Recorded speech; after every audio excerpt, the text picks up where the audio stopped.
Welcome to JMO, Josh and Joe. It is Tuesday, September 27th. And Joe, I know I said that the NFL, last week I said the NFL was drunk. I think I was wrong. I think this is just the NFL's personality. Oh, it's this personality. This is just how the NFL is, because there was some crazy games last week, and then there was just some mind numbing games this week. Yes. So I related to that crazy kid back when you were younger, and he always seemed like he was a little cracked out. He's always seemed a little off, a little cracked out. Yeah. Kind of a little twitchy. Yeah. It just, and you thought maybe he was on something or whatever, and it just turns out he had extreme ADHD and just was off his meds. Yeah. Wasn't that the guy? Wouldn't that have been our friend back in Louisiana, Madisonville, when we? I'm trying to roll back. Remember, he was at the end of the street and he thought he was badass because he knew karate, but he was like a twig. Yeah, no, he just twitched and his foot went up. That was part of his twitching. Some people's twitch, their neck spins. No, yeah. His foot just went up, so he just thought he was really good at karate. Yeah, something like that. So it's the kid that's off, but he would be on if he just took his meds. That's what the NFL is right now. Just a kid that's off its meds. Dude, they had some upsets, some just insane upsets. The AFC South just owns the AFC West for some stupid fucking reason. It doesn't make any sense at all. Makes no sense. None whatsoever. One thing, we gotta stop. People gotta stop doing the gritty, man. It's getting out of hand. Yeah, it's getting exhausted. Let's put it that way. Dude, when you have Mac Jones trying to do the gritty and he looking like he doing the Yankee Doodle Dandy, that's when you know it's time the trend's over. It's done. White people ruin the trend. They always ruin the dancing trend. It's white people, and once you see young kids, if the trend didn't start with young kids and you see young kids doing it, then that means it's time to move on. It's time to move on. Yeah. All right. So I noticed on the sideline, especially during the Buccaneers Packers game, the Buccaneers. I noticed their hats. They're like ball caps. They look like they've been dipped in bleach. Yeah. Did you notice that? It's got the little white stain to it. Almost like bleach or a tie-dyed sort of in a way. It was in one spot. Yeah, exactly. A tie-dye that was done by a 4-year-old. He just dumps way too much of one color on one spot of the hat. Is that a thing? Is that something I guess it's a thing. It's supposed to be cool. Does it have any meaning to it? I couldn't tell you. Yeah, I don't know. Anyways, I didn't like it. I think we should change it to anything else, because honestly, the NFL gear is top notch. Year in, year out, week in, week out. Their gear always looks fucking phenomenal. Yeah, I would say clean. It's always a clean look. Yes, yeah, it is. That one did not look clean. That one just looked like your 4-year-old got a hold of your washing machine and bleached. And just got a nice spill on it. Yeah. This was a great week if you are a punter or a kicker. Absolutely. Dude, punters and kickers' lives matter too. Pat McAfee must have had a field day. Dude, he was splurging all over his fucking office. When he came into the office and he was just like that. If you ever seen South Park, that episode where Randy is just covered in cum. Yeah. Yeah, that's what he looked like going into the office. Mm-hmm. I mean, he was basically like that whenever he was on Peyton and Eli on Monday night. Oh yeah, well, because it was actually that'll be our next game. We'll get to the Monday night game because that was atrocious. But yeah, I guess if you're Pat McAfee, man, that game was entertaining as fuck, and it was actually kind of entertaining watching the Manning cast and watching him be a guest on it, because he was just like, oh, look at that punt, look at the angle, oh, look where it was downed. He was all about it, man. Yeah. Yeah, there's not been anybody in the history of football in general that's been able to get that upped or get that amped for a punt or a kick. A punt or a kickoff or a field goal. I'm here for it though. I like it. One last thing I have before we get to the games. Always listen to Vegas. Okay, so off top of your head, the over-unders that hit and didn't hit. How many overs do you think hit this week? Yeah, let's wild guess. Wild guess. I mean, there had be like 16 games. 16 games. I would have to say, because I mean there was some low-scoring games, so I would have to say a lot more unders hit. Give me 5. There were 8 overs that hit. 8 overs. Do you know how many unders that means? There was 8. 8 unders. Oh gosh. Yeah. And I was exaggerating a little bit. I could have even said 4. less than that. Yeah. So when I was looking this up, I was like, dude, that's crazy. All the unders definitely hit this week, and I was like, this there's going to be a trend. And then I just looked, and I was like, well, just Vegas is just infinitely smarter than I am. That's just all it is. They're just better at this shit than we are. Yeah. Yep. They own us. If you gamble, they own you, for sure. So that was it. Let's get to the Monday night game. Unfortunately, this week showed us that like maybe we shouldn't break down every single game because like I'm not gonna lie, this game at least it was better than the 49ers Broncos. But like this game, the Broncos, like we would have to talk about the Packers Bucks, but like can we please like let's just skip over the Falcons Seahawks. Oh, yeah. Like, I don't even think Falcons fans or Seahawks fans want to listen to this. I don't think anybody was watching that game. I don't think anybody was either. I think I saw the views on the highlight reel on YouTube was, like, incredibly low. I mean, I think there was, like, 10 people. 10 Wow. 10 views. This is the National Football League. All right, let's get the so the Cowboys beat the Giants. That was sad. I really wanted the Giants to be 3-0. I mean, when your biggest highlight of that game is Eli calling out Russ, saying they should have paid the punter $250 million. Dude. Eli was trolling them. Dude, he's on a straight roll. He came out because you really didn't hear much about him. Like he wasn't outlandish during his time in the pros. Like not like Peyton. No, you know, Peyton was all over the commercials and everything. But now that he's gotten out of the NFL, it's like he is like taking names and just wrecking people and pretending to be somebody else. And pretend to be Chad Powers, which is awesome. Yes. That's a great name, Chad Powers. Honestly, I think it's just the last name because like you got Kenny Powers. Yep. That show Eastbound and Down. Yeah, something that just flows with Powers. It's perfect. And then what did he say? Think fast, run fast. Chad, run fast. Think fast, run fast. Chad, run fast. Think fast, run fast. Yeah, that's it. I'm gonna say that. And then he ran a 5.49. 5.49. Dude, they are so slow. Yeah. So to the game. Cooper Rush is like he's a serviceable quarterback. He's just like he's gonna do what a backup quarterback is supposed to do. Is this Cooper Rush and Tony Pollard's team moving forward? Dude, I mean no, because Jerry Jones has a giant crush on Dak, but and Zeke. But well, Zeke most of all. Zeke most of all. But if you think about it, like. Say CeeDee Lamb catches that ball that's right in his fucking hands.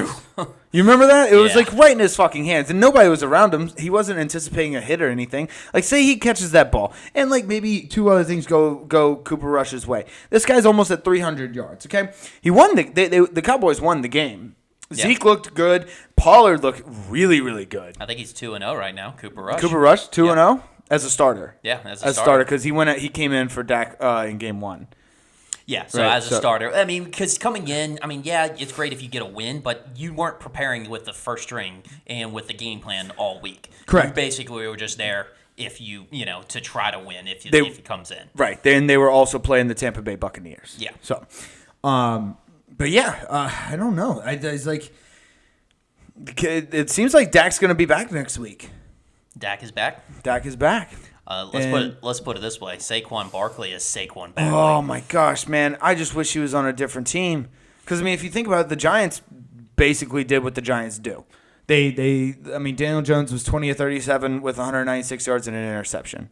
Saquon Barkley was unreal, and they still end up only scoring 16 points and losing. Yeah, I mean, and that offensive line is atrocious. So like, I mean, we saw how many times they took down Daniel Jones, or not only took down, but like rushed him.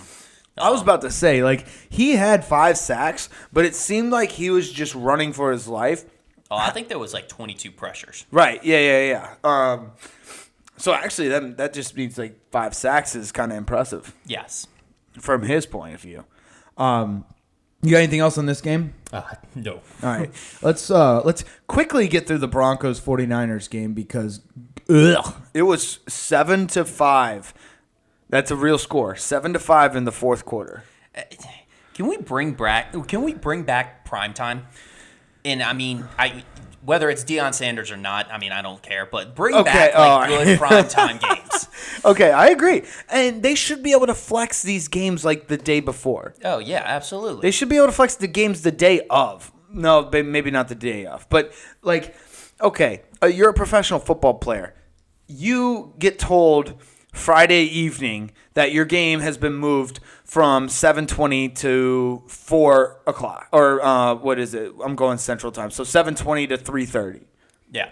You'll be okay. You'll be just fine, okay? I mean, and that's worst case scenario. That is. The thing is they have time on Tuesday to recollect what happened during that weekend and be like, all right, hey, this is what we want to do for this, and day. Announce it on Tuesday.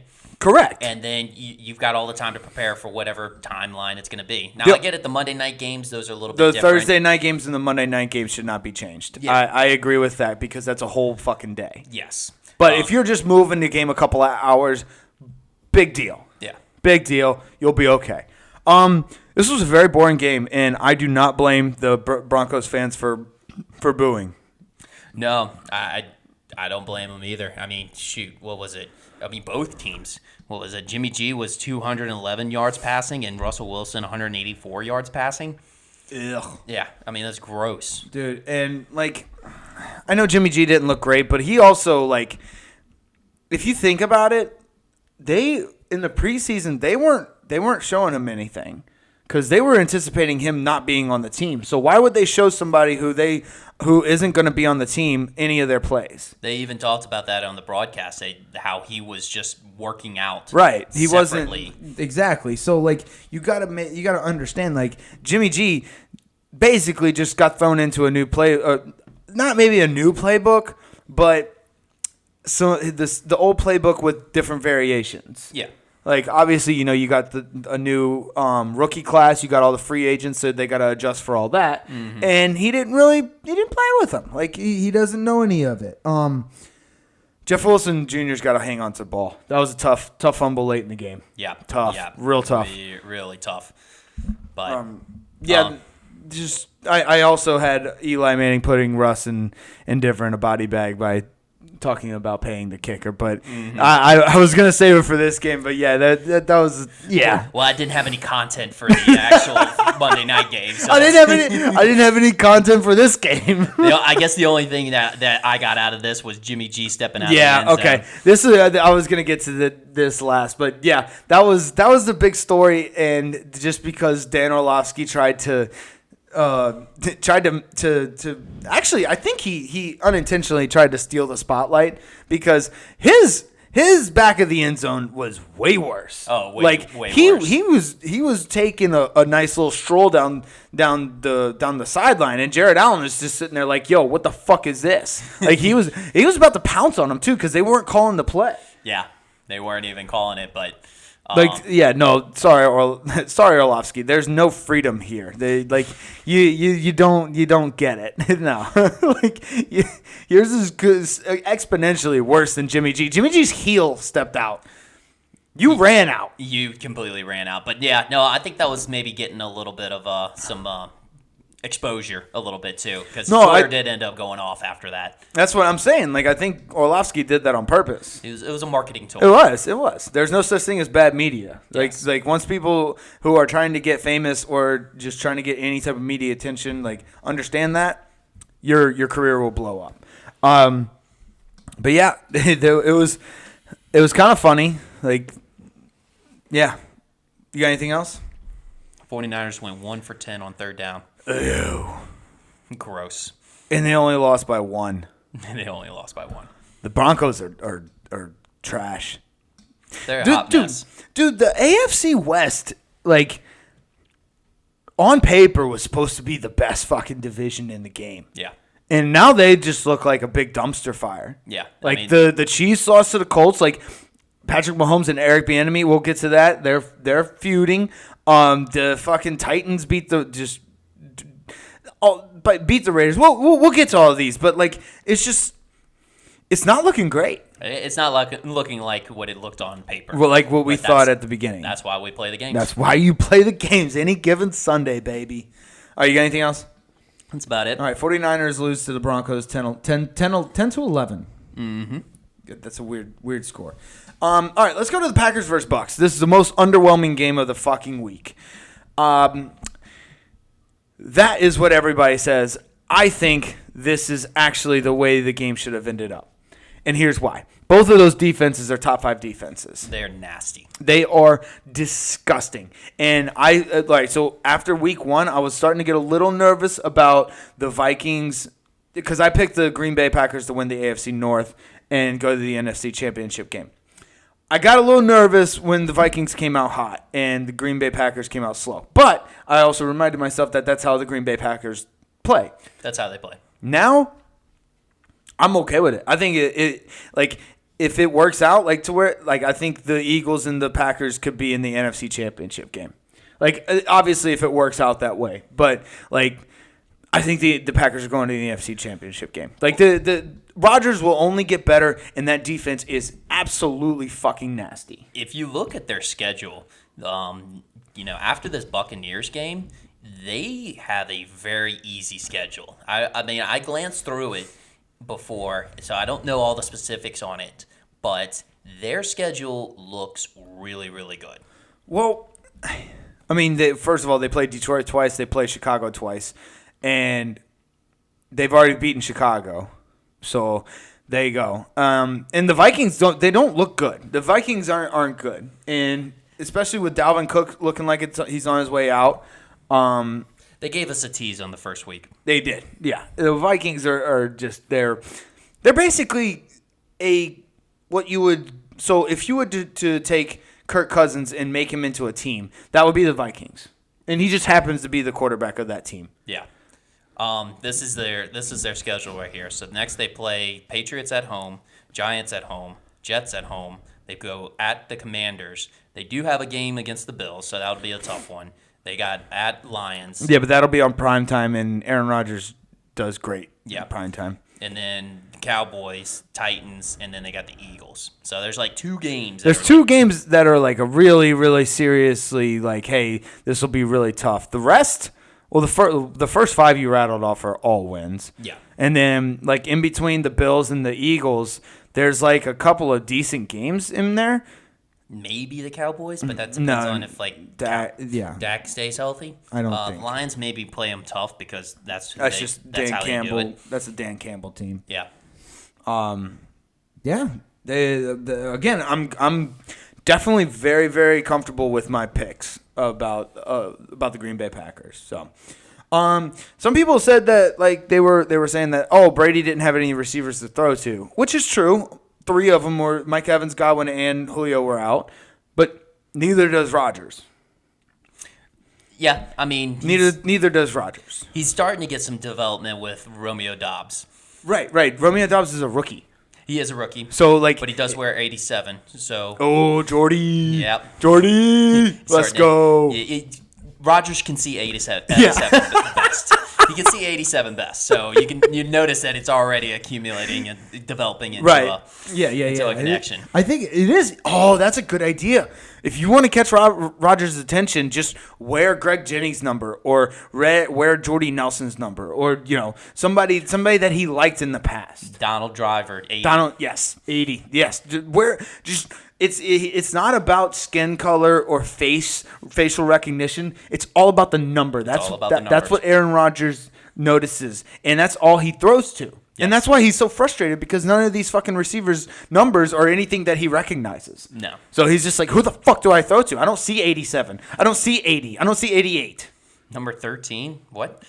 Go Alan home. Lazard? Go the fuck home. What are you, a lizard? You're a fucking alien, huh? Yeah, but okay, good to know we figured Aaron Rodgers out. He was always a little strange. Here's the thing. Normally, I like when games go into OT. when they were going for that 2-point conversion, I was praying that they did not go into OT. Oh, yeah. Yeah, that's just how bad the second half of that game was. It was just like, I don't want to see this anymore. I really don't want to, like, and I know, like, now that football is in full swing, we take it for granted. And, like, during the offseason, we'd be like, oh, we would love this, but no. And how about Tom Brady doing a rookie mistake to delay a game on his 2-point conversion? I mean, come on. I expect that from, like, a Mac Jones or, like a Trey Lance or somebody that's just been in the league for a little bit. But Tom Brady, come on now. That's childish. You think he was thinking too much about Giselle? About how she would be like, if you miss this, no sex for a month, and you'll be in the doghouse? No, I was kind of thinking the opposite. Like, he was like, oh, if I actually make this and it goes into overtime, it's going to keep me away from the kids longer, and then she's going to yell at me even more because, I'm spending too much time on football on the field. Okay. I like it. Yeah. I like it. Good deal. I'm glad we figured it out. Let's put it this way. Glad they got that game off before this hurricane came. Yes. That's because Tampa's about to get whacked. Yeah. Tampa's about to get whacked. So prayers for Tampa. Yeah, and be the Florida safe. Area. Be safe. Don't worry. We've been through our fair share of hurricanes. Yeah, we know how that goes. We were through Ida. We were in Mobile, Alabama for Katrina. I know them all too well. So be safe. You got anything else in this game? That's about it. All right, let's get to the Falcons Seahawks. Unfortunately, I really don't want to talk about this. Okay, like we said last week, let Cordell Patterson. Like that's about it. I mean, he had a career high 141 rush yards. So when I saw that, a career high of 141 rush yards, I was like, that's a little low, don't you think? Especially for a player like Cordell Patterson. And then I remembered, oh wait, he was not a running back. He was never. He was never a running back. He was a wide receiver. That's how talented he is. Yeah, this is year 2 of him being a running back. Right. Yeah, exactly. I don't know, these people making running back or turning wide receivers into running backs seem to be working here. I mean, which makes sense, especially with the way the NFL's going, like with all the passing. Yeah. I mean, there's some guys like Joe Flacco that are averaging like 50 attempts a game. Yeah. So, I mean, the thing is like your better athletes are coming out as wide receivers now. Correct. Yeah. So it makes sense that, like, hey, I want my best athlete to have the ball. I'm just going to, even eliminate the throwing aspect of it. I'm just going to hand it to you. Right. Drake London still is Drake London. Okay. So DK Metcalf, again, he was targeted 12 times. He only had 5 catches. Yeah, like, I noticed what their game plan is for DK Metcalf. It's basically throw it up. Is it throw it up? It's throw it up and he go up and catch it. Okay, so they weren't throwing any like short slants or anything to him? It's throwing it up. It's throwing it up. Okay, so it's not DK's fault. No, it's how they're using him. Okay, gotcha. Well, come on. Post route, DK Metcalf, like short post route? I feel like that would work. I mean, it worked when Russell was there. Yeah, I know. But then again, Geno Smith continues to right back, actually. Him and Tyler Lockett still like each other, so there you go. Yeah. 11 targets, 9 catches. So, yeah. But, yeah, the overhit on this game. This was a low over-under at 39.5. It did. Two bad teams equals a good bit of scoring. Mm-hmm. Got to keep that up here. Yep. 2 bad teams. Also, this was a battle of the birds. Battle of the birds. I like it. Battle of the birds with the redemption quarterbacks. Yeah. It just makes for a terrible game. Like all that added up equals just awful. No. It was just awful. This is okay. This is a fantasy game, and this is what I forgot to say this about the Broncos, 49ers, and the Cowboys, Giants. Those are what I like to call fantasy games.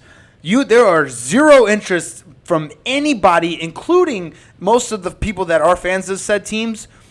There's no interest in them other than fantasy. Yeah, that's it. So these are fantasy games. And you don't put fantasy games on primetime, first of all. Second of all, you just give us a little bit of updates because we're never going to see these games on Red Zone. And honestly, this is a lower tier fantasy game.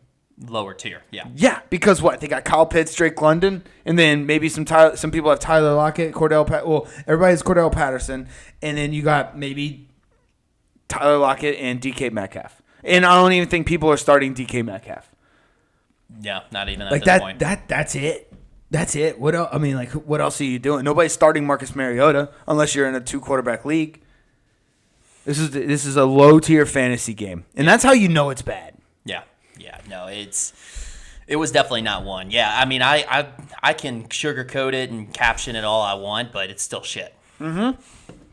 Exactly. You can put a bow on shit, and it's still gonna be shit. Yeah. Yeah, that's basically all I got on this one. They're letting Geno throw the ball, which is, I guess, nice. He threw it 44 times. Yeah, they're letting him air it out. I mean, he had over 300 yards, so like he's been in the league long enough that he understands the offenses and such. It's just he's kind of doing what a backup quarterback should be doing. Yes. It's honestly what here's the problem. He's the starter. Yeah. He's doing what a backup quarterback should be doing, but as the starter. And that's not good. Because here's the thing. He's on a shit team. Seattle's bad. Seattle's just really bad. They're going through a transition period. Yeah, it is a transition period. But also, Geno Smith needs to not be a starting quarterback. He's a backup. So, you got anything else on this? No, that was about it. We actually spent way too much time on that. All right, let's get to Rams-Cardinals. This was I guess this was kind of a get right game for the Cardinals or the Rams because Sean McVay owns Cliff Kingsbury. He owns him. Like there was just like the only way the reason I picked the Cardinals is because it was like plus 4.5 or something like that. Like they were given 4.5 points. I was like, this could easily be a 3-point game. I mean, the Rams are still gonna win. But, yeah, I'm glad I didn't bet this week because I would have done so bad. So bad. Dude, there were so many 3-and-outs. There was like 5 3-and-outs within, like, the Cardinals' first 5 possessions were 3-and-outs. Yeah, that's not good.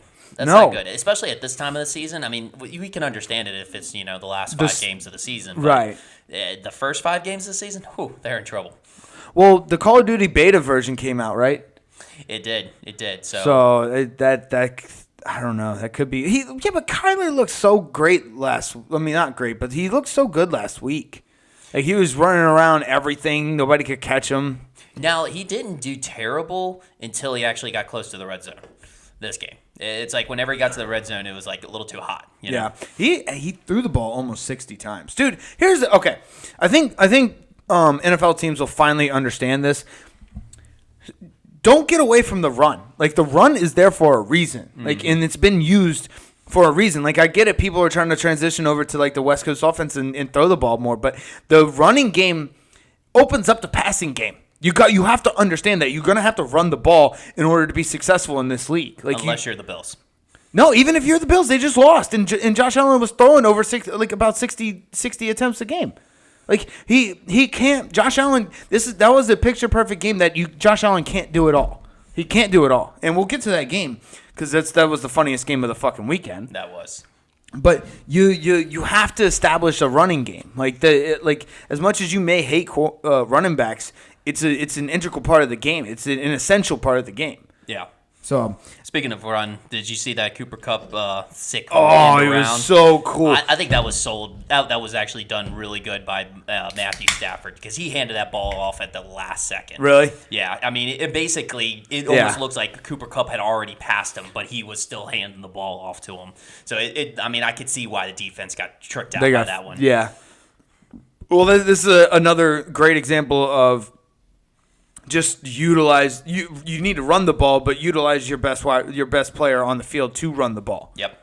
I mean, Cooper Kupp. I think he actually might be the most athletic person on that team. Mm-hmm. I mean, he showed it last year. We had another little special teams moment on this one. The first punt of the game, which was 3 and out, the first drive of the game for Arizona, got blocked. It got blocked? Yep. Nice. Look, special teams, man. This was your weekend to shine. Yeah. And y'all shown. Y'all shown where the sun don't shine. I can't wait. I wish we could just skip to that game because I don't want to talk about the Saints or the Eagles Commanders. Because, all right, whatever. We'll do it. We'll do it for the people. You'll do it for the people. Let's see. Oh, so like I was saying, the Cardinals. This is what they need to figure this out. So the first 5 possessions they first 4. Yeah, they didn't. They had a 3 and out every possession until the 5th possession. 5th possession, they had a 10-minute drive. A 10-minute drive only to result in a field goal. Yeah. See, that's demoralizing. Like, Yeah. I know you came away with points, but you spent 10 minutes just wearing down that defense, and you came away with 3 points. Yeah.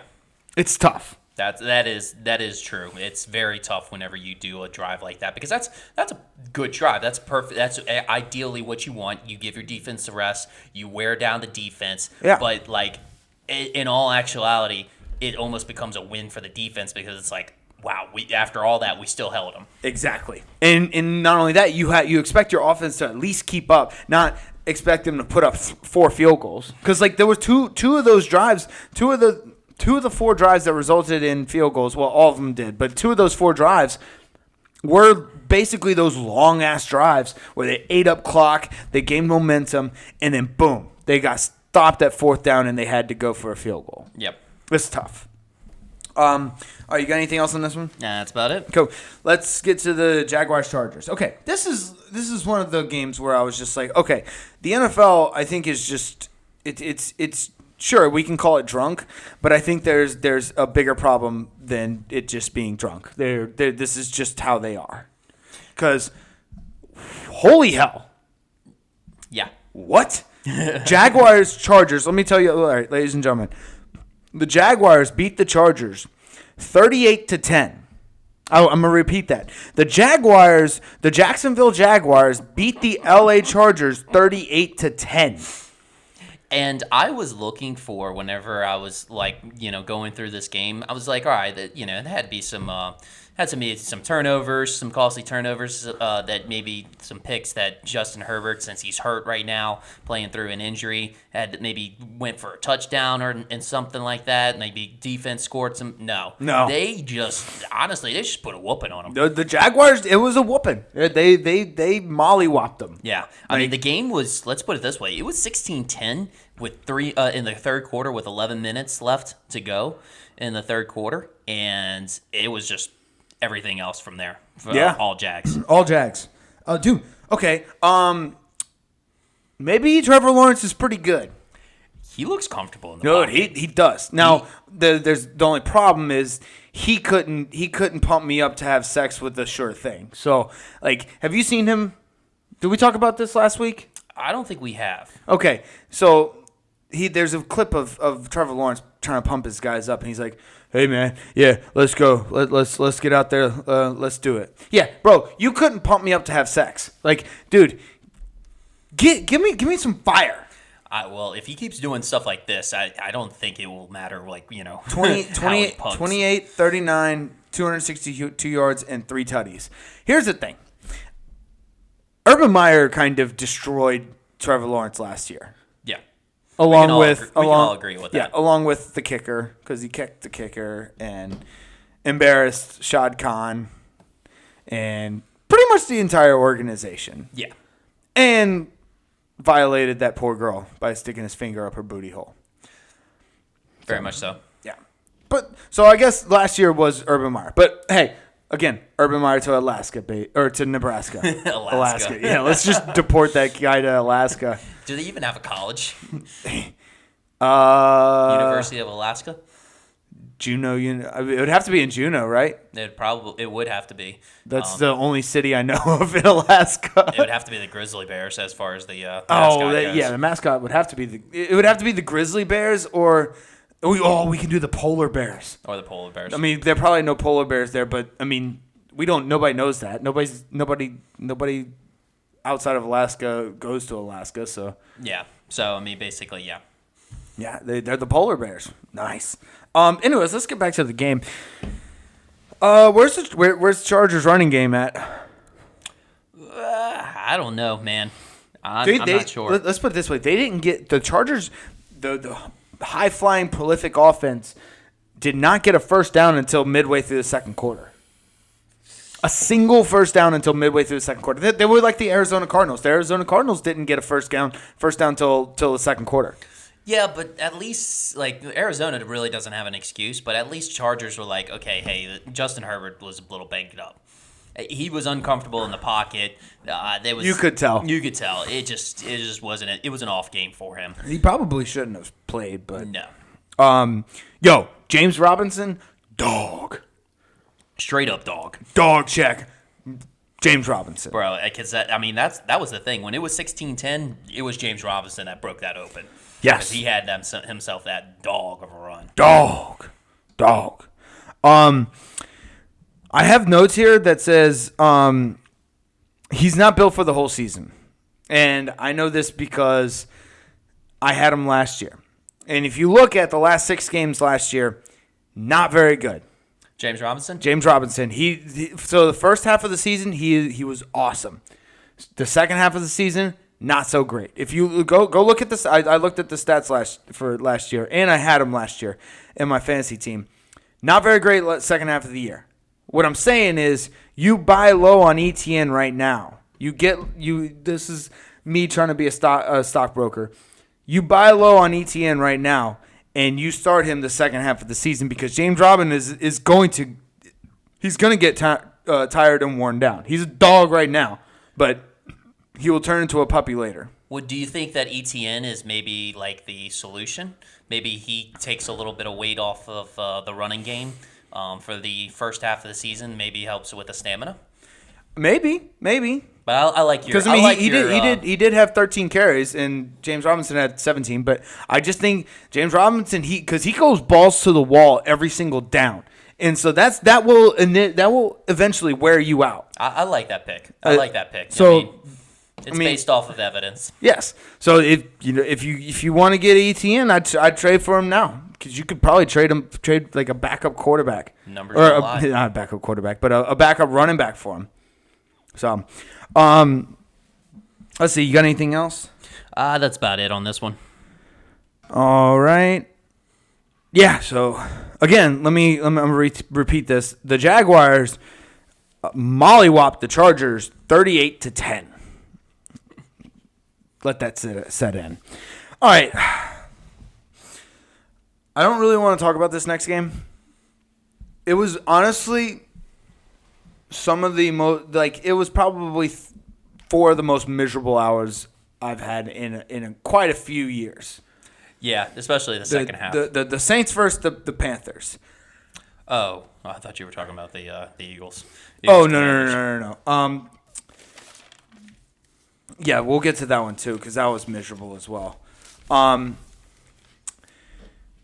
Joe, this is one of those games where it's so goddamn frustrating that you just that you want to claw at your eyeballs or you want to rip your hair out or you just want to you want to punch babies or something, man. Because this was one of those games where it's just you see glimpses of how good you can be.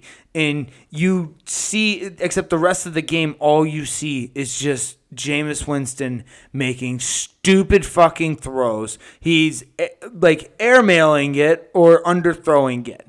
And Alvin Kamara, I don't know if he's scared or if he's constantly looking for the feds because he still might get arrested for that Vegas fight.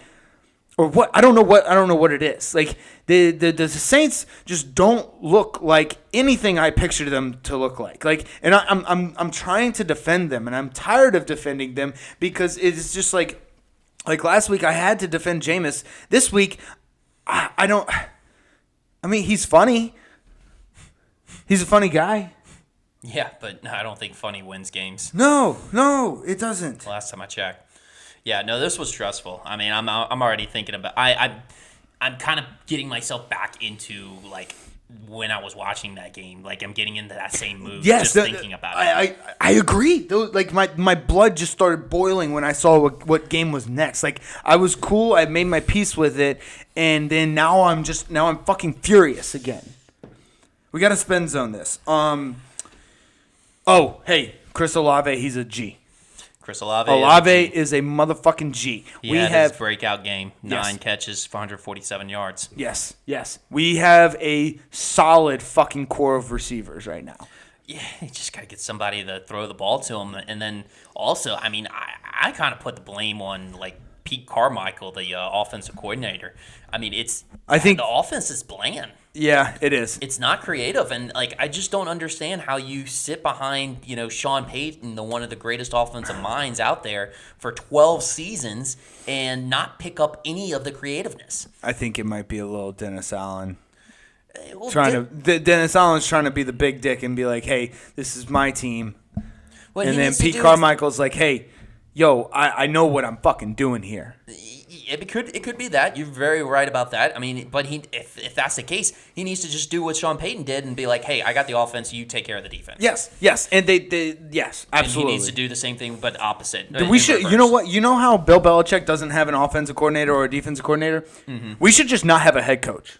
When we're on offense, the offensive coordinator calls the plays. When we're on defense, the defensive coordinator calls the plays. When we're on special teams coordinator calls the plays. And if we need to go for it on fourth down, that's the offensive coordinator. That's offensive. You let the offensive coordinator judge that. And then because the special teams coordinator is down on he's on the lower end of the totem pole. Yeah. He's not making any decisions. No. Honestly, that's what we should do. We should just not have a head coach for a while. Let's like you're in an abusive like you were in an abusive relationship for a long time. And I'm not saying Sean Payton was in an abusive relationship. I'm just saying you're in a relationship for a long fucking time. Okay. Yep. And actually, we can go with a great relationship. You're in a great relationship for a long time. When you break up, okay, you don't just jump right back into it. That's what's called rebounding, okay? We need to take a break for a little bit. We need to date some head coaches for a while. Date some head coaches for a while? Yeah, make them court us and show us a good time. But for right now, you got your 2 side pieces. You're still getting laid. You got your 2 side pieces while you let other head coaches date you. That's how we need to run our team from now on. Okay, so because you're right. The play calling is a hoe phase a little bit. We need to go through a hoe phase. I mean, hey, those are the fun times, anyways. So. They are the best times, right? All right, Okay, so Baker sucks. McCaffrey is still not hurt.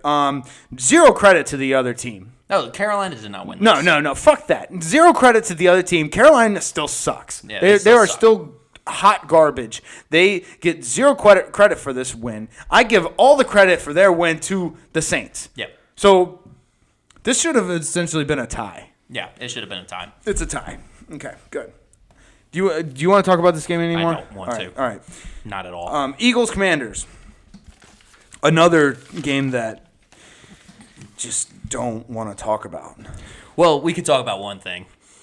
Or like one person in general. Devonta Smith. He's a dog. Dog. Good gosh. Dog. He's so good. I mean, for a little man to get up like that, for somebody who's 6 foot, 170 pounds, he plays like Darren Waller or Jimmy Graham. Yes, absolutely. That is a great description. Yes, he just gets up. He's like the Allen Iverson of the NFL. Mm-hmm. That motherfucker, or the Nate Robinson of I like Allen Iverson. He's the Allen Iverson of the NFL. Yeah, he'll cross you over, he'll dunk all over you, and he'll score on you. It doesn't fucking matter. Yeah, he's making people who traded him week 1 feel like shit. Feel like absolute dog shit. Yeah. Yeah, he's so good. That's a little bit of an inside joke. But Philly going to the NFC Championship, as long as they don't meet Green Bay before they get there. Yeah. The only knock that I really have on Philly, they're one of the most complete teams in the NFL. Their run game isn't as consistent, and I know because they got Miles Sanders, he's all right. I think if they had a true RB number 1, then I think they would be almost as complete of a team as Buffalo. They might be able to get away with it, though, because Hurts can pad the stats a little bit in the rushing yards. Yeah. So they essentially do have a RB number one. I mean, it's just their quarterback. So you should be able to play Jalen Hurts in your RB number one, which you shouldn't want to, but unless you have like a badass quarterback and no running backs. I'm glad you make that point because, like, Justin Fields probably should only start as a running back from now on. Yes. If anyone starts Justin Fields as an actual quarterback, you like on your fantasy team, you got problems, bud. Yeah. Fantasy football is just not your thing. Yeah. You can go try Dungeons and Dragons or soccer. That might be more of your thing. The Commanders are the worst team in the NFL, right? Yeah, I mean technically record-wise, no, but no. That the record doesn't matter. They're the worst team in the NFL. Yeah. Well, Carson Wentz went back to being Carson Wentz. Yes, he did. That was good. I like that. He was hot garbage today or Sunday. Yeah. He was hot garbage. I will have to say this. The Commanders did hold the Philadelphia to 0 points in the second half. So, which was not bad, but at the same time, I mean, it was like 24-0 the entire game. So yeah, you let back. Yeah, mentally. Well, they scored all the Eagles scored all their points in the second quarter. Yeah. Like it was just they went on a real big run and then they own the second quarter. They do own the second quarter. They historically have just owned the second quarter. Yeah, if you want to stop the Eagles, you stop them in the second quarter. You don't have to worry about any of the other quarters. Exactly. So again, with the wide receivers turning into running backs, how about Curtis Samuel? Curtis Samuel running the ball. I mean, nobody saw. I had to go dig through the highlights to see this one, but because nobody saw the fucking game on Red Zone or anything. But Curtis Samuel. He's coming along. He's one of the bright spots in this offense. But he's also part of the just giant talent class of wide receivers that is the young guys out wide. There's so much talent. Yeah, I mean Curtis Samuel's been in the league just a little bit. No, I'm not saying he's a rookie. He's just a young guy. Young wide receiver. Like within the last 3 years of wide receivers. Last 3 years of wide receivers have just been I think it's the best wide receiver talent we've ever seen. It's just yet to be determined. Yeah, that's true. We've yet to see it.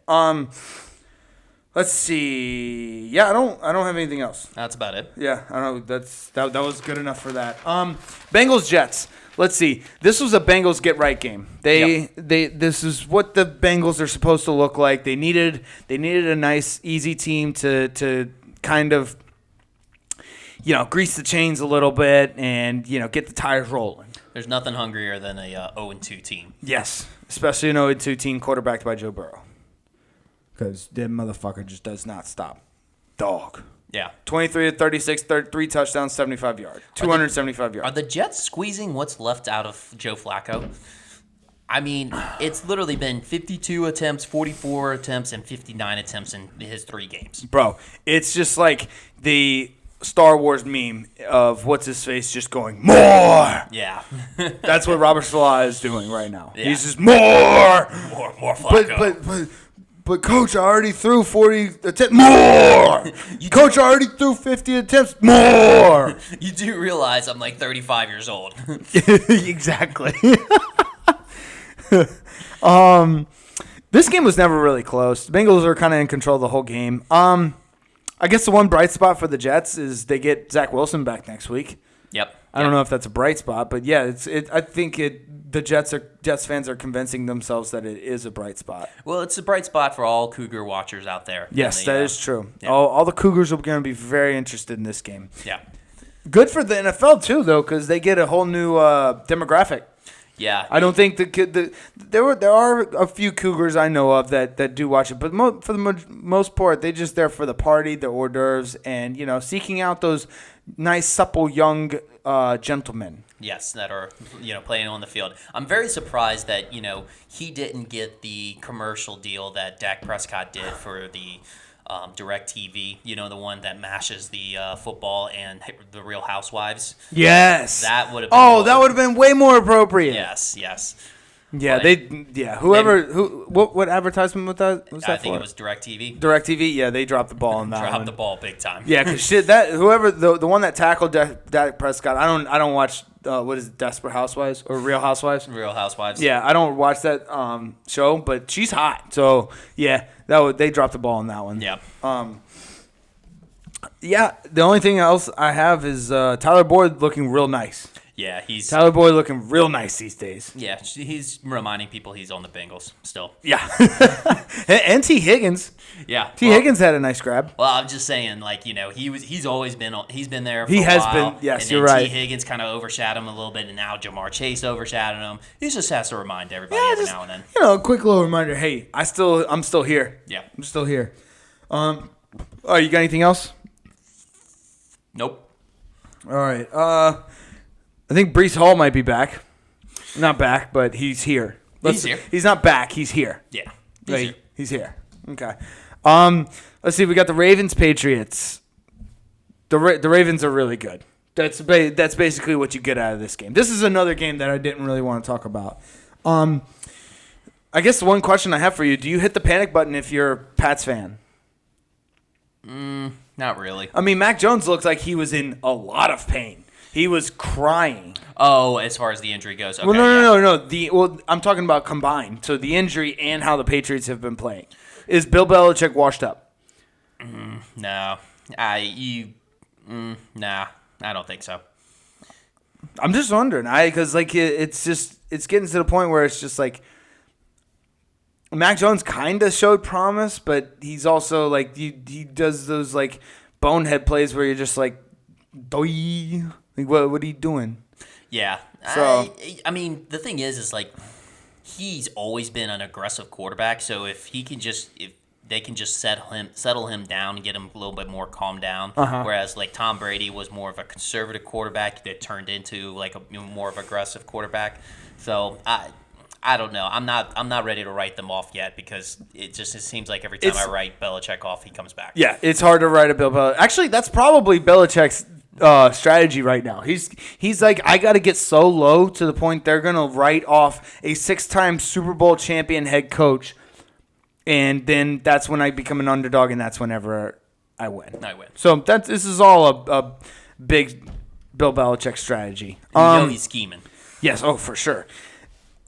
This has nothing to do with me owning or having J.K. Dobbins on my fantasy team, but the Ravens should get J.K. Dobbins more involved in the game.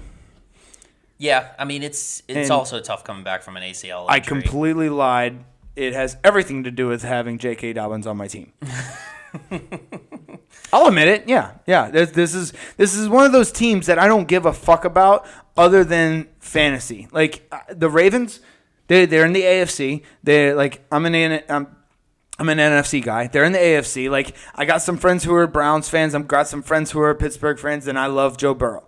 So, like, I don't like the Ravens are the only one out. Like, in everybody, like, a lot of everybody in the AFC North hates the Ravens. Yeah. Like there's more hatred towards the Ravens in the AFC North than any team. Mm-hmm. Maybe the Pittsburgh Steelers, but I think that the Browns hate the Ravens more. No, the Browns do not hate the Ravens more than the Steelers. Take that back. The Steelers hate the Ravens the most. The Bengals hate the Ravens the most. The Browns hate the Steelers the most. I think that's how it goes. Okay, that's how the pecking order goes. Yeah.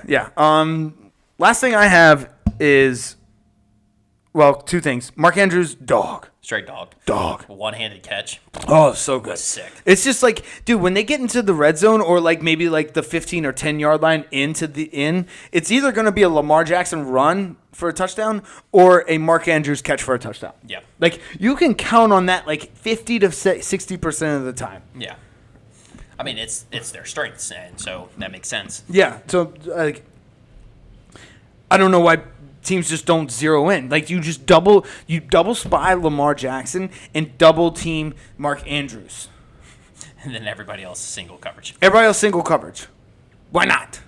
I mean, you're obviously, well, and then they have like 5 offensive linemen, so like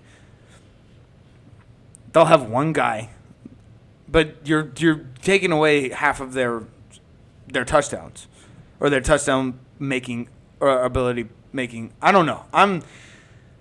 You know what I'm trying to say. Yep, I know what you're You trying take to say. away 50% of their playmakers in the end zone, in the red zone. Yeah. Okay. We've been talking for almost an hour. I'm getting loopy here. You got anything else on the Ravens Patriots? One last thing. I don't know if you saw the 2-point conversion where they had a pass over to Ramondre Stevenson, and he was about to get tackled and lateraled it to Mac Jones, and he ran it in for a 2-point conversion. Oh, let's go. Rugby. Incorporate rugby into football. Absolutely. Please. If you practice this, it will work. It'll work. It will work. Oh, I love it. So. Incorporate rugby into football. All right. So the Ravens are really good. They're probably going to the AFC Championship, right? Yeah. Oh, yeah.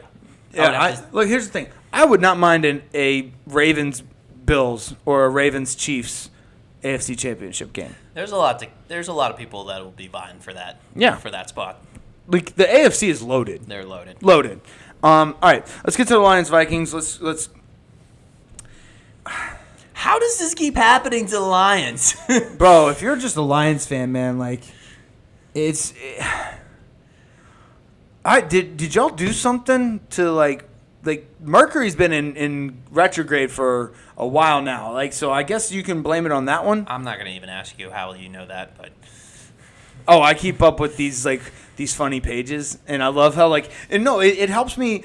So it's liberating because I get to blame all my problems on Mercury. okay. Yeah, it's great. Yeah. And then sometimes I'll blame it on Jupiter. Like, fuck that planet. Yeah, dude. And then Neptune, for some reason, fucks my life up sometimes. Yeah, dude. But it's always Mercury. Yeah. Mercury and then Venus sometimes. But Uranus, always open.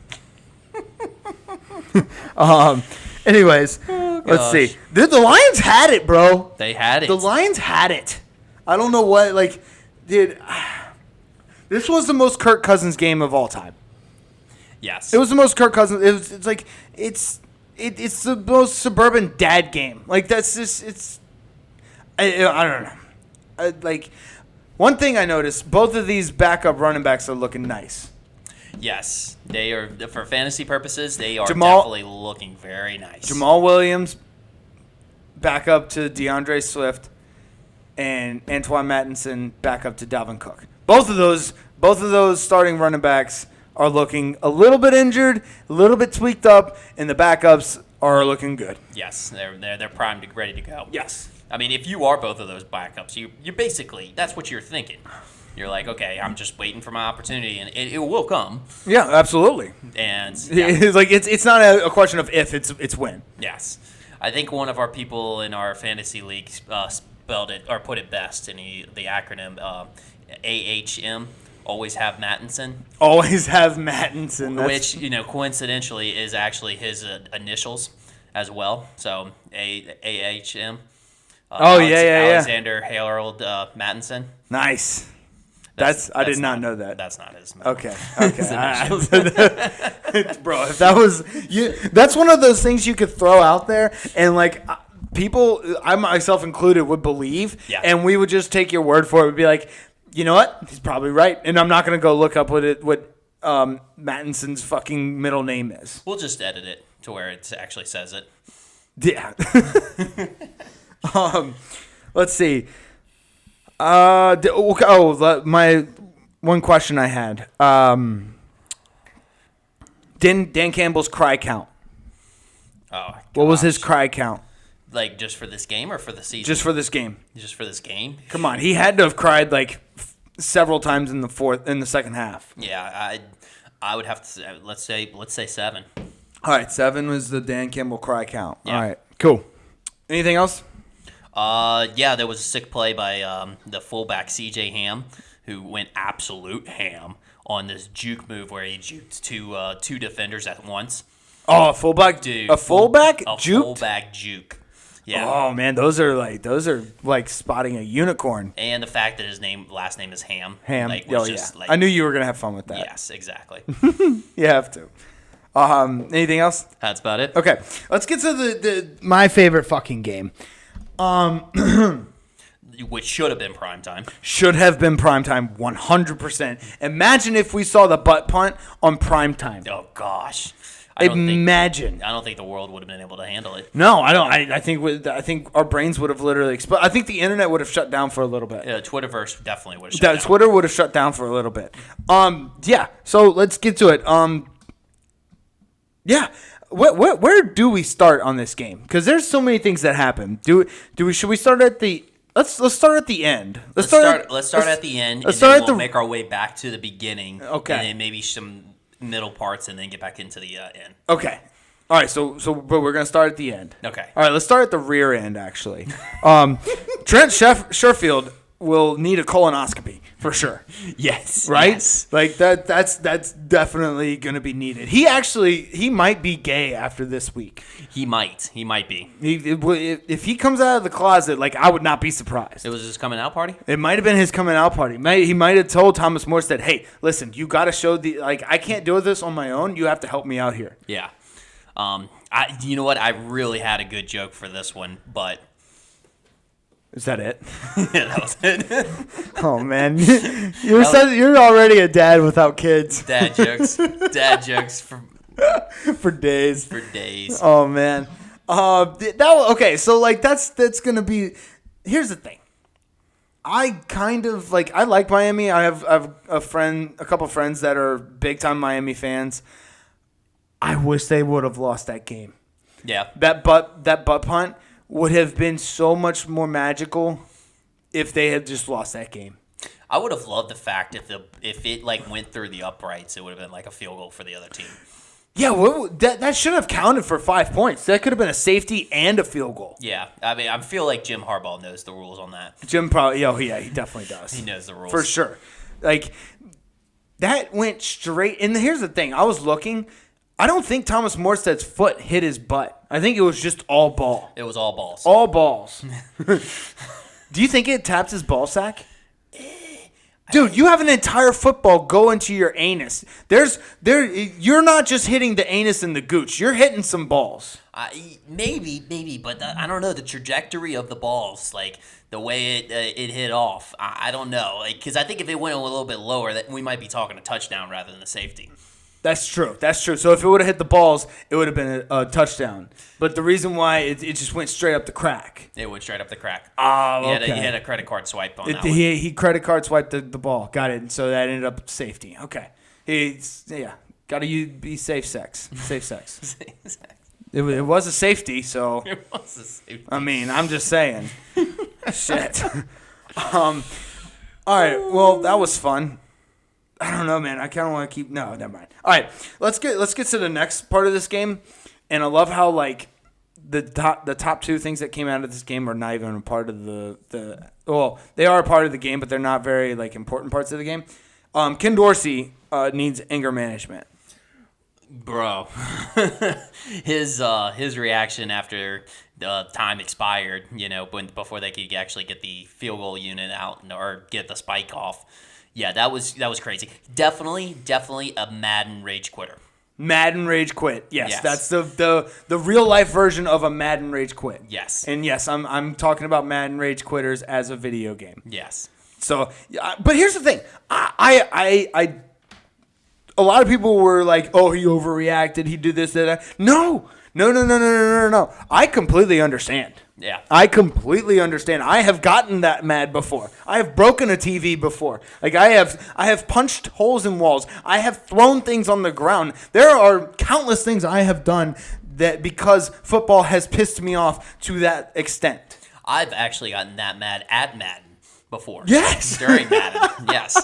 So that's why I was able to relate very, very easily with that. Right. I mean, he donkey punched that. He Donkey Konged the fuck out of that table. Yeah. Whatever table he was on, that's part of the floor now. Yeah. And heads up play by the other assistant, noticing or remembering that the TV was or the camera. Right. Was yeah. on. He covered it. He covered the camera yes. up. Not before. Not before we got what we wanted, and we thank you for that. Yes. We thank you, cameras, technology, everything. Yes. Thank you. All right, do you want to actually get to the game? Yeah, I guess. Let's do that. I Speaking of Ken Dorsey, Isaiah McKenzie, you got to go down. Like, you catch the ball and you got to go down. You can't keep running. That's situational awareness. You have to go down because you can't. You have to still get up to the ball and spike it. Yeah, you got to. I mean, I get what he was trying to do. He was trying to get himself out of bounds because if you get out of bounds, then it stops the clock anyways. But just too much real estate to cover. Yep. I guess congrats to Miami. They won. They're 3-0. They have two of the greatest 1-2 tandems of wide receivers in the game. Tua looks decent. He didn't look great today. It wasn't like his best performance today. I feel like it was the complete opposite stat line for Josh Allen and Tua. If you look at it, it was 42-63 for 400 yards and 2 tutties for Josh Allen, and then it was 13 of 18 for 186 yards and a tutty for Tua. True. Honestly, the only thing that would have made it even more opposite if there was 0 touchdowns and 1 interception. Yes. That would have been complete opposite. Yeah. Who wins this division? That's the better question. I don't know. I would have to say Bills. Bills still? Yeah, because they're a more experienced team together. They've got more continuity with the team, whereas like Miami is a new budding is like an up and coming type of team, like where this is like the first time that they're actually doing good, and whereas the Bills have been there, done that. Right. They've got the experience. I think late into the season and such that it's going to come around. I don't know. Here's the thing. Mike McDaniels is he might be coach of the year candidate this year. Oh, absolutely. He's so fucking good. Yeah. He's a brilliant mind, and he just feels the game so well. One of the best minority coaches out there. Oh, nice. That was good. You got anything else? That's about it. Yeah, that was about it. Okay. Let's get to the Chiefs-Colts. This is, again, another one of NFL crackhead fucking games. What happened? Trap game. Is this what we're chalking it up to? That, and like I said, there's nothing hungrier than an 0-2 team. Yeah, you can't start 0-3. 0-3, your chances just diminish like 70%. And I just totally made up that number. But I think it's probably close. And the only team that went 0-3, and I guess I'm ruling out the Houston Texans because they're 0-2 and 1 because they have a tie technically. Okay, that's a technicality. It's a technicality, is the Raiders, and the only reason why that happened is because Titans and Raiders were both 0-2. Correct. So one of them had to get One of them had to be 0-3. They were both hungry though. Yes. They were both hungry. Yes, very, very hungry teams. Yeah. Yo, what's up with Patrick Mahomes and Eric Bieniemy beefing? They had some beef. I know. What? I mean, you could have made that into a beef stew easily. Yeah, I think they did. Campbell's chunky, actually. Campbell's chunky for sure. Here's the thing. If Patrick Mahomes was yelling at me, I don't think I could take him seriously. Cause he'd be talking like Kermit, and he'd be talking shit like "fuck you, man," and I don't think I could. I just start laughing, and he'd be like, "Man, fuck you," and then like if I'm Eric Bieniemy, I'm like, I can't take you seriously. Yeah, it starts throwing like bath bombs at him. Oh my god! But yeah, no, I would be the same way. I mean, if you saw who Andy Reid pulled away, it was Patrick Mahomes. Exactly. He's like, you don't want none of this. No, you just stop. You sound ridiculous. The only other thing, like, besides just being baffled by this game is the stat line. Clyde Edwards-Helaire. They couldn't get a running game going. Clyde Edwards-Helaire had 7 carries for 0 yards and 1 touchdown. How does that make sense? I just thought that was kind of funny. I mean, obviously he got tackled for loss, but that's just like if you just say it out loud, it's kind of funny. It makes no fucking sense. Makes no fucking sense. Yeah. This was just I guess it was a trap game. This is one of those where if you're the Chiefs, you look at it once or twice, you look at the film once or twice, and just throw it away. Yeah. Colts. I think the key to the Colts is Michael Pittman. Even though if he's not like balling out completely in the game, You have to get him involved. He's the key. Like, Honestly, what do you think about giving Michael Pittman some carries? To complement Jonathan Taylor? Yeah. I don't know if he's got the speed for it, though. No? I think he's more of a solid route runner, whereas not like an explosive guy. I got you. I would have to. I would just say that I would. I don't know. I could be wrong on that, but my initial reaction on that. Yeah, you never know unless you try. That's true. Maybe they should give that a try. Let's see. How did Matty Ice do? 27 to 37 to 220. Okay, that's a Kirk Cousins stat if I've ever seen one. Yeah. Well, I mean, hey, anytime he's not losing the game for you is a win. Yes, that's a W. That's a W. And that's a wrap. You got anything else on this game? That's about it. All right, Titans Raiders. Let's. Neither one of these teams are great, but you knew Mike Vrabel would turn it around. Yep, you knew Mike Vrabel would turn it around. King Henry, he's not lost it. No. He's that was his coming back game. Yeah. I didn't say coming out. I said coming back. Coming back, and then if anything, he just proved that he can actually catch passes too. Dude, that was insane. That's what surprised the fuck out of me. Yeah, 5 catches for 58 yards. Yep. I mean, it just looked like Tennessee hard-nosed smash mouth football. They were just trucking him in the first half. Yeah. I think the second half it was a little slower, but like the Raiders are kind of poop. Yeah. I think they were all hype in the offseason, and they're just not showing it. I don't know what it is, but Josh McDaniels has an obsession with lateral passes. He's got an obsession with lateral, halfback pass. Yeah. He did one where it was a halfback toss that turned into a halfback pass that he actually lateraled it over to Derek Carr that he threw for a 10-yard gain to Devontae Adams. Mm-hmm. I mean, if you're going to do something like that and give, Derek Carr 5 extra seconds, before somebody can actually sack him, I would expect maybe like a 40-yard play, not a 10-yard play. Not a 10-yard play. Very unexciting. Yeah. And then they had another one where it was kind of not a very exciting as well. It was a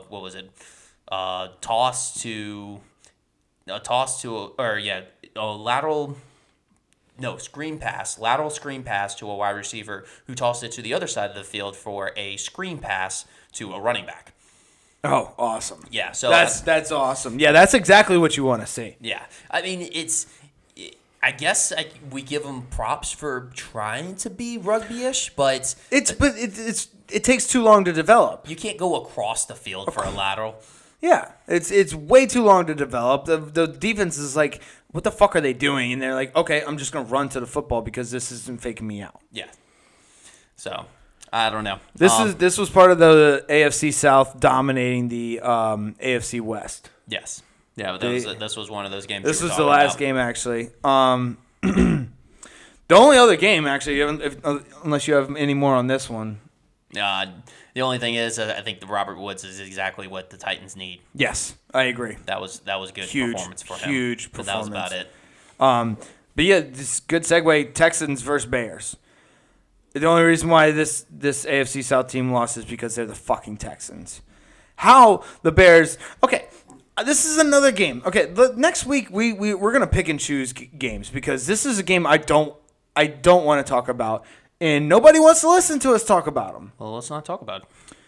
Can I say one thing? Yeah. Okay. Justin Fields has 23 completions in three games.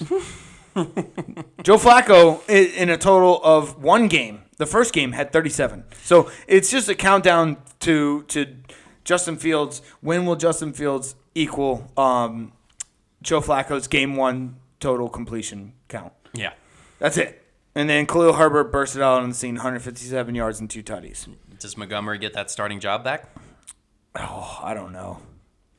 I mean, because Montgomery's still good. Just Chicago's bad. Yeah, but you're only as good as you are on the field, and so if you can't stay on the field, which he's had problems with injuries in the past. Mm-hmm. I don't know. It's interesting. All right. Well, again, let's just not talk about this. Okay. Fields was 8 for 17, 106 yards and 2 interceptions. All right, I'm done. Steelers-Brown. This is a Thursday night game. I know a few Browns fans who are really, really happy because Jacoby Brissett is doing his job. He's not being flashy. He's doing exactly what Pete Carroll wants Geno Smith to do. Yes. Oh, that was perfect. Yes. That was perfect. He literally, he's 21 for 31, 220 yards, 2 touchdowns, and he only got sacked twice. Like, I know the Steelers didn't have T.J. Watt, but the Browns gotta win against the Steelers. Like with their backup quarterback. Yeah. I mean, he's making the right decisions, going through his progressions really well, making the right reads. If you're a Browns fan, like you said, you got to be happy. You got to be a little happy. You got to be happy with what you see. Yeah. I mean, like, he obviously it's not the long-term deal, which is what we said at the beginning. Jacoby Brissett is good for 6 games. You give him like 5 to 6 games, he's good. He'll be good. He'll be good. Anything after that, this is why he's not a starter in the league. That's why he's a backup. Anything after that, he's going to be dog shit because people will have figured him out.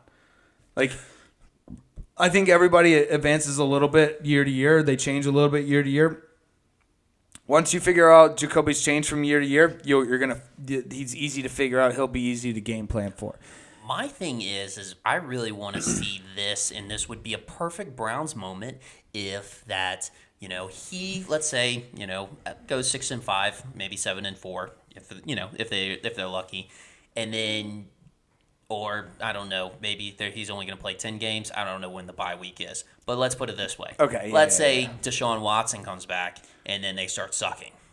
Oh, that would be a Browns thing. Because that would be the ultimate Browns thing. Let's just say they're on the cusp of making the playoffs. Yes. And then once Deshaun Watson comes back, they go 0-6. Yes. Oh. And then you just pay $280 million or whatever. 250 some, or 250. I don't know how much it was. Above $250 million. Yeah. And for the quarterback, whereas your backup is doing better. Yes. So I think a big part of that is Nick Chubb. Nick Chubb is he's a fucking animal. It's a huge part of that. He's a fucking animal, dude. Because not only that they're chunting people to death, but like Nick Chubb is the focal point of the running game. Like he's the one that is going to be carrying the ball game in, game out. Kareem Hunt, he'll carry the ball. Like he carried the ball 12 times, but that's about half the time as. Half as many times as Nick Chubb carried the ball, but Kareem Hunt's going to get those fucking catches. Yep. So honestly, this Browns team is set up perfectly for a backup quarterback. It is. It really is. Like as far as like doing decent during the regular season. Now, as far as making a playoff run, you need a quarterback. For sure, 100%. But this Browns team, for doing well in the regular season, is set up for a backup quarterback. They really should highly consider signing Nick Foles and just implementing him into the playoffs because that's the only time he comes alive. Yeah, fuck Deshaun Watson. I mean, y'all just wasted a bunch of money on him, but fuck him. That's the game plan that should be implemented. Here's one thing I noticed. Njoku had a great game. People. Fantasy-wise, they're going to be picking him up left and right, and he's going to suck next week. Oh, he's going to absolutely suck. He's going to suck next week. You can mark my words, write them down right now. Njoku will maybe get 2 catches for 26 yards, and that's it. Yes. No, I mean, that was definitely part of the game plan. They knew that the linebackers were going to have to shift focus maybe more in pass rush because T.J. Watt was out. And so they were able to capitalize on that with this week. But yeah, you're absolutely right. He's gonna suck. Yeah, he will. Let's give the Steelers some loves. So when do you start putting in Mason Rudolph or Kenny Pickett? You think they're gonna put in Kenny Pickett? I mean, you spend a first rounder on him. Yeah, but it's the Steelers. It is the Steelers.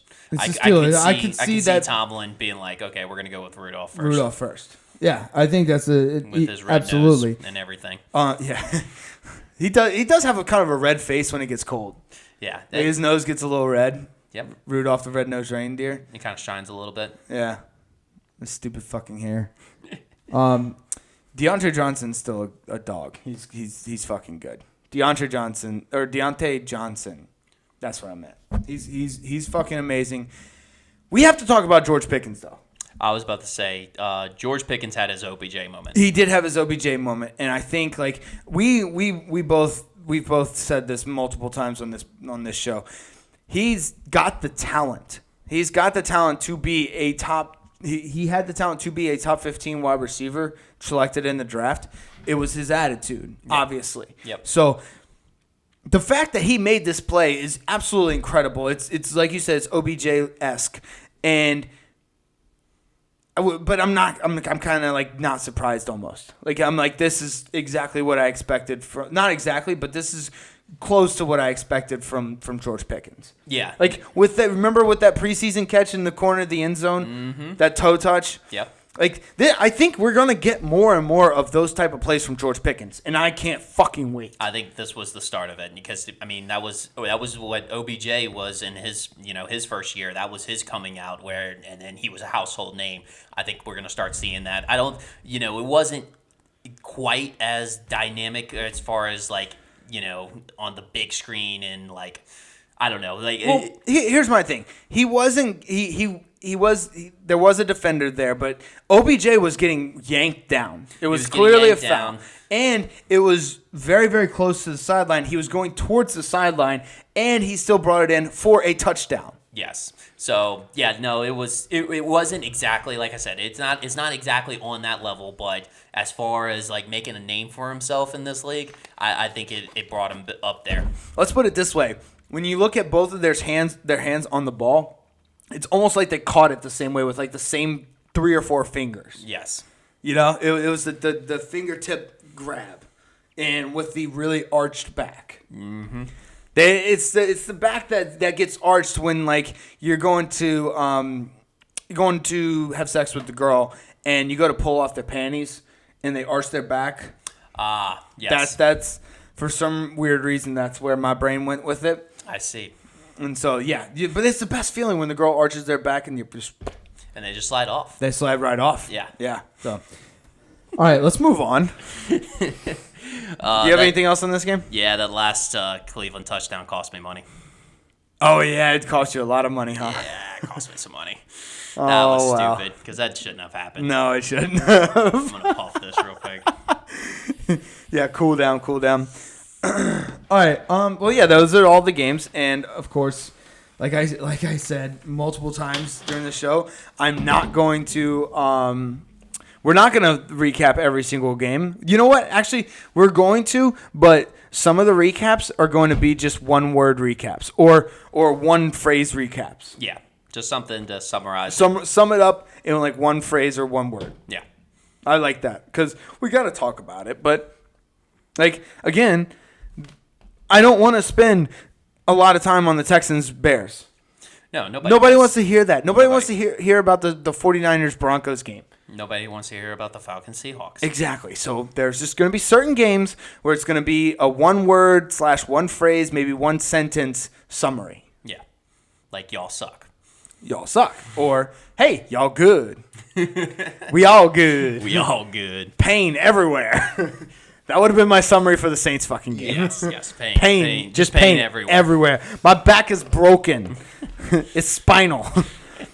Jameis does have 4 like vertebrae that are probably just mislocated. Like they're not even in his body anymore. Probably from his workouts. Yeah, I know, right? All right, you got some college real quick, and then because holy shit, we're approaching an hour and a half. Yeah, just it's football, baby. It's football. It's football, baby. Let's go. Football. This shit gets me fucking going. This is what gets my dick hard. Well, all right, let's keep that rolling before it wears off. But anyways, all right, college football. We had some good games. There was a couple, not like some outrageous games like we had last week. But the big one, obviously, was Kansas State pulling the upset against Oklahoma. Was that the big one? That was definitely a big one. Because I had the Middle Tennessee State beating, just mollywhopping Miami. Oh, yeah, that was bad, too. That was a bad one. Okay, the Kansas State one was pretty bad. But I think Kansas State actually has a decent ball club. Like, that, it wasn't out of the realm of possibilities, right? Well, it was in Norman, Oklahoma. Like, But the thing is, it all screamed like trap game for Oklahoma. And especially that coach for... So, like, everybody knew it was like, this is trap game, and and it still happened. Yeah. No, it just, and Kansas State's got that coach that came from North Dakota State, just pure winner. And so he's definitely one that he can out scheme you if you're not prepared. And the thing is, Brent Venables, he's a rookie head coach. So. Yep. He's the North Dakota. You're a northern dog. You got that fur. Yeah, you got that fur. Oh. And then they were led by the 30-year-old Adrian Martinez, or at least he feels like he's 30 years old and been in the league for 8 years. Right? Forever. Like forever. I feel like I've been hearing that name since I was in college. Yeah. I feel like Trevor Lawrence was like a freshman whenever he was like a junior. Yes. What else? What's the next one you got? Well, I guess it was a blowout, but Ohio State blew Wisconsin out of the water. Okay. If you're Wisconsin, you have to fucking put a better showing than that. They from start to finish, it was embarrassing. It was. It was not even close. Like, I get it. Like, Ohio State's top tier, but that's your division. That's in your division, dude. And, like, you're supposed to be making, like, a push to be, like, at a top tier in the Big Ten, especially that division. You should be last in that division now. Like, that was pathetic. Yeah. I mean, all it basically did was it just upped Stroud's chances of winning the Heisman this year. I know. 17 of 27, 281, 5 tutties. 5 tutties. He did have an interception, but when you have 5 tutties, I mean, it almost negates it. That's what it's almost like it doesn't. We talked about that before. Exactly. It doesn't count. It's a figment of your imagination. Yeah. It's a fugazi. It's a fugazi. It's fugazi, whatever. Florida, Tennessee was a big game this year. This week. That was match. That was a great game. It was a great game. Let's see. I really wish I didn't put a future on Anthony or what's his name? Richardson? Yeah, Richardson. Anthony? Mm-hmm. Yeah. But he just looks so good week 2. Was it week 2? Week 1. Week 1, yeah. When he played Utah. Yeah. Yeah, and he really does look like the Black Tim Tebow out there. I know, with that man. number I want him to be the Black Tim Tebow so bad. Yeah. And he's just got. Honestly, he reminds me of like Cam Newton, body-esque. Like just not as big and tall. Not as tall. Not as big, not as tall, but just the way he does that power running, and he also has like a big arm as well. I don't know. It just reminds me of him. But it was a great game. Tennessee fans definitely showed out. Oh, dude, they did. They showed out big time. But that's why I love like SEC, like college football in general, but more specifically SEC football because that's almost every single program in the SEC. That's college football in the South. It's college football in the South. That's just like you get up for those Tennessee Florida games. Like, and here's the thing. That isn't even their like they're in the same division, but I guarantee you Tennessee fans, if they beat Alabama, they're gonna fucking riot. They're gonna riot. It's gonna be worse than that game. Yes. Oh, absolutely. For sure. Like everybody's gonna be there. There won't be a Knoxville. Yeah, that is true. What did I? Big question. Is Mel Tucker on the hot seat? Mel Tucker's got to be a little bit. I mean, it's getting warm, right? You put the burner on low, you start melting the butter. I think that's where Mel Tucker is right now. The AD is definitely questioning if they the fact that they gave him that big contract deal now. Yeah, he's starting to second guess it a little bit. Well, he got complacent. He's just like, I got the money. I don't give a shit. Yeah, it's not like he doesn't give a shit. That was the wrong wording, but it's like. You get to a certain level of comfort to where you don't have that strive. You don't have that desire to be the best as much because like once you get paid, it's like okay, you kind of like reached your goal almost. You know what I'm saying? Like obviously they say that their goal is to win a national championship, but if you really boil it down, most people's goals are to get paid, and that's once they achieve their goal, it's hard to get that hunger, that fight in them again to achieve something better. Yeah, I think, and even Nick Saban says it best, which I hate to quote him because he's just good.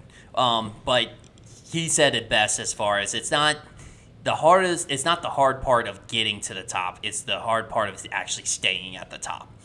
It's staying at the top. Well, because you got to keep being hungry. You got to find. It's like the Michael Jordan effect. He would just literally find reasons to challenge people to other things. Like he would find reasons to. He would pick fights with people just so that he could find new challenges to overcome. Yep. Even like after he won his 5th fucking NBA title. Mm-hmm. Yeah, he was going for his 6th in '98. He would find reasons to try and be the best. And that's what you have to continue to do. Big problem nowadays is once guys get paid, they just stop. It's like that drive just kind of like the fire gets put out just a little bit. There's still fire there, but it gets put out just a little bit. And and most people aren't like Jordan to where they can find that fuel to just put back on the fire, to rekindle it. You know what I'm saying? To just reblaze it. Yeah. So I think that's where Mel Tucker's sitting right now. A little bit on a warm seat. Like he doused his own fire out, or that contract doused his fire out, and now that's where he's sitting, that little warm seat. So I don't know what you have next, but did you have Notre Dame on here? Did not. Okay, Notre Dame's the most confusing fucking team of all time. Like they destroyed North Carolina. North Carolina was never in that game to begin with. They weren't. They weren't. We were kind of waiting for them to explode off, and they never did. No, they didn't. I'm not gonna lie, I was wrong on that one. I thought North Carolina was gonna take it, but I did too. I was right there with you. That was they're definitely confusing. Maybe Marcus Freeman got a little hold of the program a little bit. Maybe, I don't know, but yeah, I it was a big win for Notre Dame for that. What's that new coach's name? Marcus Freeman. Yeah, that's it. Yeah. Sorry. I was paying attention to something else when you were talking about that. All good. Yeah, I saw that. I was looking through my phone while you were talking and missed everything you said. Bro, we've been talking for an hour and a half. Give me a break. Okay, let's move on. Texas. Almost back. Almost. They were so close to being back, and they are just so far from being back now. You gotta admit that. I mean, Quinn Ewers being out, that's a huge blow. Yeah, it was tough. Yeah. But I would have to say the biggest part of this that was the funniest was the fan video that came out whenever they were storming the field. So basically, I don't know if you've seen the movie Birdman before. I don't think I have. But if you've seen Birdman or any shows that have done parodies of it, like Always Sunny did, it's Being Frank. Yeah. And how they do the first point of view camera. Yeah, the POV. POV camera, yep. And so this fan was rushing onto the field and basically had a POV camera going on. And he jumps onto the field, runs for a little bit, turns around, and he's staring straight at the mascot, the Texas mascot, and the Texas cheerleaders, and just throws up a horns down. Yes. I did see that. The camera view. If you haven't seen that, definitely go look that up because it is iconic. It is iconic. It's just like I said, the camera angle and everything that he did was just hilarious. Oh, it's perfect. It was like honestly, more fans. If you rush the field, you should be required to at least give out like 10 GoPros. Yes. You should if you know you're going to rush the field, give out 10 GoPros, make these people wear it, and but you got to like spread it out all over around people rushing the field, all over the field. And just so you can get that footage, because that footage is priceless. There's so many things that go on in that whole entire crowd that you don't see because the camera's panned out. Yeah, the ecstasy that these kids are running on, like, or other drugs that they're running on. All the drugs, all dude. The drugs, and like and they're like little, like they're 18 to 21-year-old kids. Yeah. So they're bound to do something stupid. Yeah. Definitely give out GoPros. All right, what else you got? Arkansas, Texas A&M. Bro, another top 25 matchup. Bro, at first I was like, that kicker's a fucking dumbass. Now I kind of feel for him because, like, man,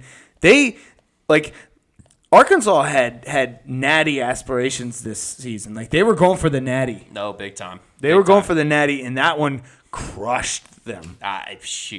Top of the field goal post. Like, whenever you seen that happen for a field goal? Yes, man. That was like that kind of doink is just that's tough. That's so tough.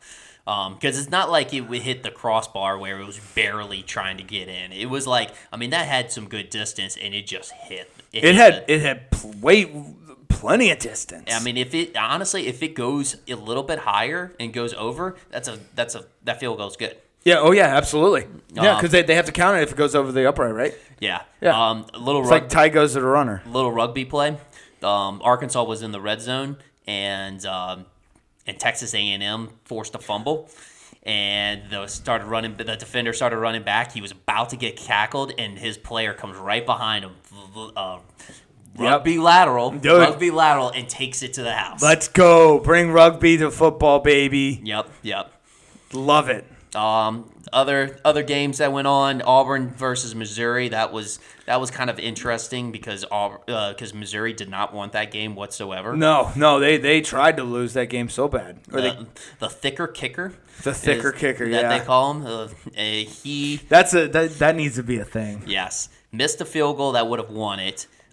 Then in overtime, Auburn kicks a field goal. They miss it, but there was a flag on the play on offsides on Missouri, so he kicks it again. He makes it. Then in overtime for Missouri's possession, running back comes in, or I think it was wide receiver or running back.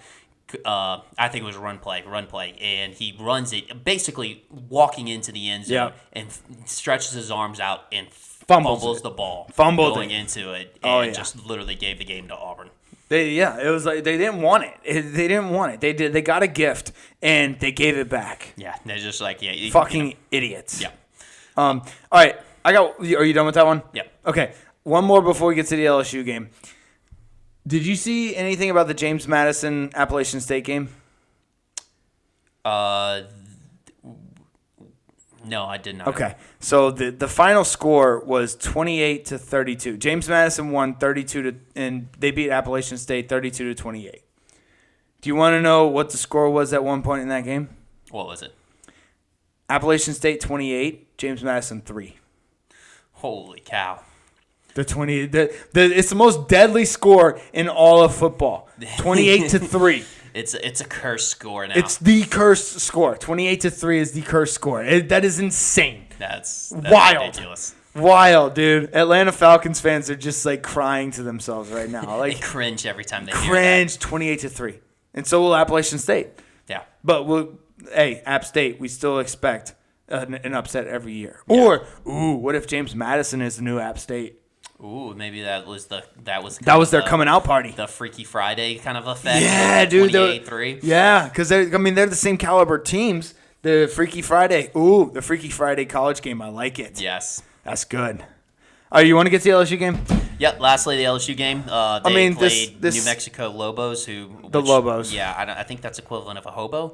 I think that's a New Mexican hobo. The New Mexican hobo is a lobo. Yeah. Okay. All right. They gotta like Spanish it up a little bit, which I'm cool with. That's fine. Yeah. I like new cultures. So yeah, but 38-0, first shutout since 2018 for LSU.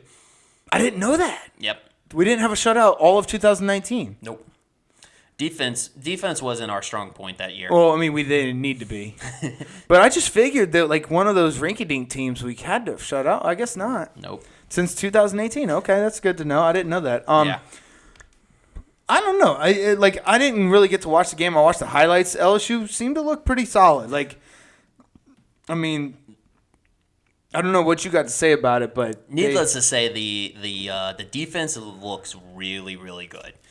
They have definitely, ever since that first half of the Florida State game, have really came alive. Yes, that is a big point. I mean, again, like anything I say, the reason why I'm hesitant is because anything I say, everybody's going to be like, oh, it's against New Mexico State. But we beat New Mexico State like we were supposed to beat New Mexico State. Well, it is New Mexico. Or I'm sorry, New Mexico. Not. I mean, they both, Yeah, we beat New Mexico the way we were supposed to beat New Mexico. Like that was it. They didn't score a fucking point. We put up 38 on them. Like, whatever. I'm stoked. We got fucking Auburn next week. We going to fucking win that game because when they give us our gift, I said when they give us our gift, we gonna take it, and then we gonna take more. We gonna take all the gifts. We'll take them all. All the gifts. I'll take that fucking war eagle. I'll take that goddamn tiger back, because we the real tigers, motherfucker. We'll fire Brian Harsin for you. We will fire Brian Harsin. If you were indecisive about firing him on the offseason, we'll help you. Well, we got you. We got you. Fuck your coach. Fuck your GM. Fuck your school. Go Tigers, baby. Go Tigers. Go Tigers. Anything else? That's about it. All right. We'll see y'all next week. Love y'all. Later.